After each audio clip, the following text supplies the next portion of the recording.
Fred Film Radio. I'm David Martos. We're in the Mostra di Venezia, number 77. And we're here with Roderick MacKay, director of The Furnace, which is your first feature film. Congratulations. Thank you very much for being with us. Thank you so much, and thanks for having me here. How are you experiencing this first major festival in your life, being this the year of coronavirus?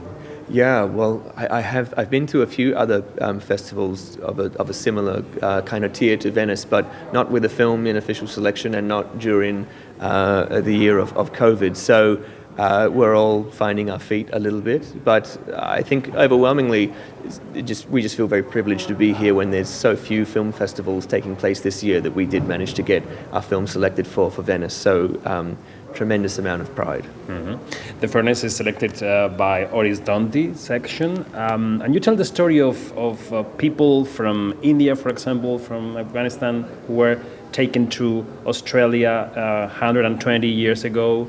And why did you feel the urge of telling this particular story?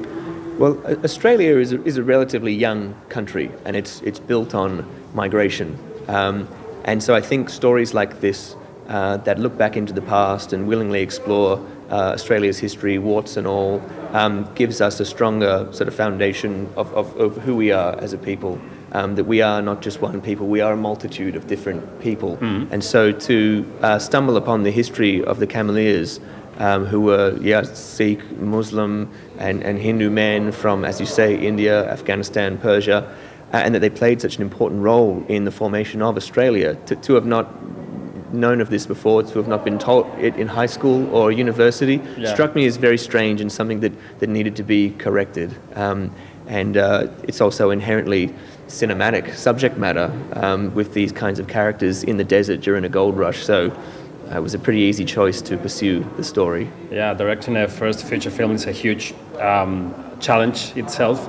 After 2 short films, I think, but this mix of languages and all the locations and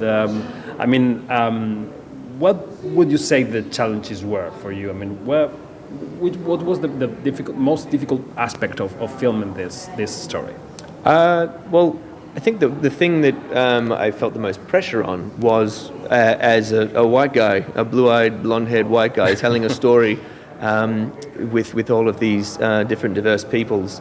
I did not want to do anything that smelt of cultural appropriation, obviously. Okay. And so the research was the most rewarding and the most fun part, but it was also the part that I felt the most pressure on to get right. And so really to do that, I had to submit myself to and my intentions with the project to these community groups and seek their blessing and, most importantly, their input in the storytelling, so they could take ownership of it and feel like it was their film as well.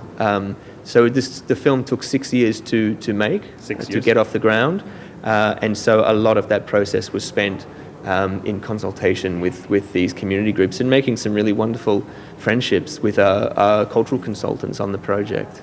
Mm-hmm. And after these 6 years, what lies ahead? Are you able to see your own future? What would you like to do after this? Well, I'd love to keep making films. That would be wonderful. I would be very happy to continue making films in a similar kind of space to The Furnace. I do have another story that has been in my mind for even longer than The Furnace, but we'll have to see how well The Furnace does, because it's quite ambitious, so I would need a bit of thrust to get that off the ground. But I'm open to any possibilities that come to me as a result of this film. I guess no filmmakers know really what their future holds in this current climate with COVID. Everyone's kind of, figuring it out as they go, I think, a bit. Yeah, those are the big questions these days, right?